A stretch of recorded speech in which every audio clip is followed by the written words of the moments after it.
The Galactic Council had made their decision. Humanity would be eliminated. Kylie stood at the observation deck of the human colony ship Perseverance, watching the distant stars flicker like dying embers. Her reflection in the reinforced glass showed a woman hardened by 3 years of interstellar diplomacy, now shattered in a single afternoon. The emergency transmission from Earth still echoed in her mind. They've turned on us. The Zorathi fleet is approaching Earth. This is not a drill.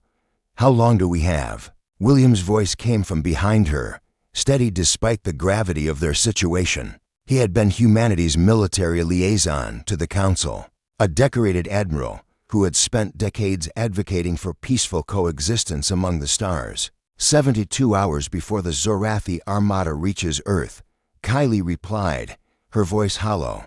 The Council voted unanimously. They've declared humans an existential threat to galactic peace. William moved beside her, his jaw clenched. Because we refused to surrender our autonomy. Because we wouldn't let them control our reproduction, our expansion, our freedom. The irony was bitter. Humanity had been invited to join the Galactic Council 15 years ago. As the youngest species to achieve faster-than-light travel, they had come in peace, eager to learn, to share, to grow alongside civilizations that had existed for millennia. Kylie herself had dedicated her career to building bridges between human and alien cultures, but the elder species had grown comfortable in their stagnation. They had forgotten what it meant to struggle, to fight for survival, to evolve through adversity. When humanity's innovative spirit began challenging the established order, when human colonies started flourishing where other species had failed, the Council had grown fearful. Fear bred paranoia. Paranoia bred betrayal. They think we're weak, William said, a dangerous edge creeping into his voice. They've seen our diplomacy, our willingness to compromise, our restraint. They've mistaken our choice for peace as an inability to wage war. Kylie turned to face him. In his eyes, she saw something that made her blood run cold and her heart surge with grim determination. It was the same look she'd seen in history books, in the eyes of soldiers who stood at Thermopylae, who stormed the beaches of Normandy, who stared down tyranny across every epoch of human history. They don't know, do they?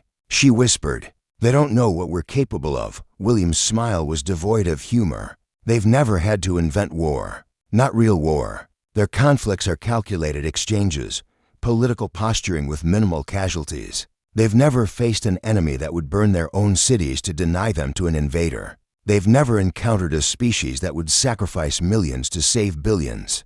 The Emergency Council meeting convened within the hour. Representatives from every human colony, fleet, and outpost materialized as holograms in the command center.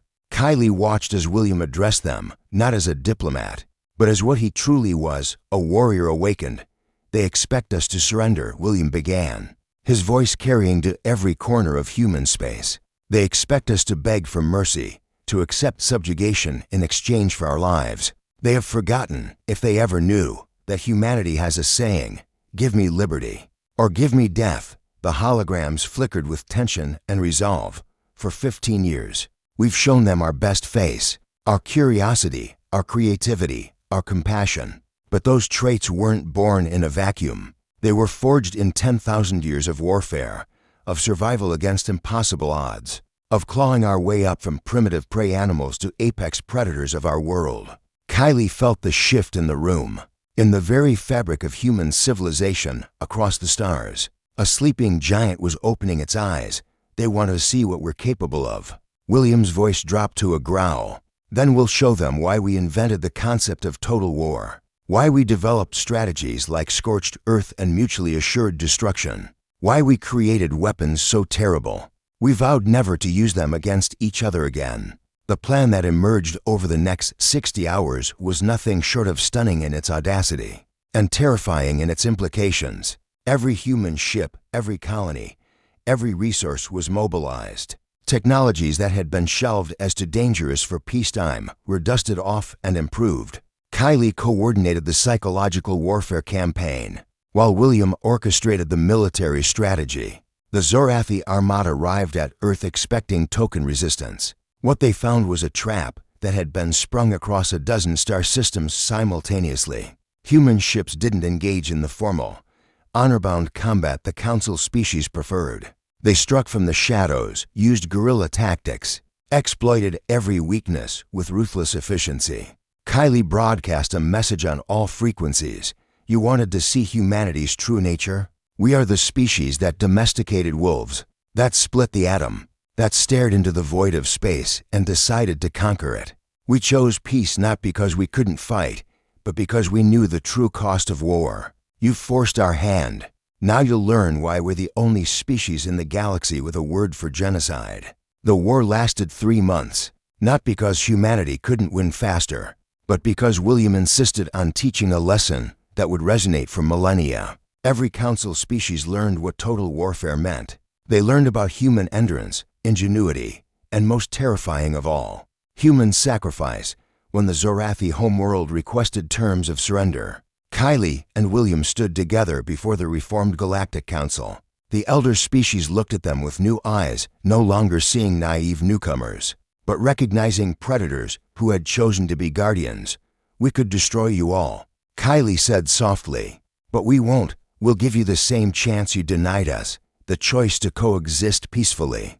But understand this, we chose peace once before. We can choose it again, but we will never be victims, William added. You backstabbed humanity because you feared what we might become. Now you've learned what we've always been.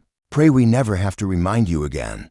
The Council voted unanimously for a new treaty, one that recognized human sovereignty and guaranteed mutual non-aggression. As Kylie and William left the chamber, she allowed herself a small smile. Think they learned their lesson? She asked. William glanced back at the alien delegates, still trembling at what they'd witnessed. They learned why apex predators don't fear the dark. We invented it.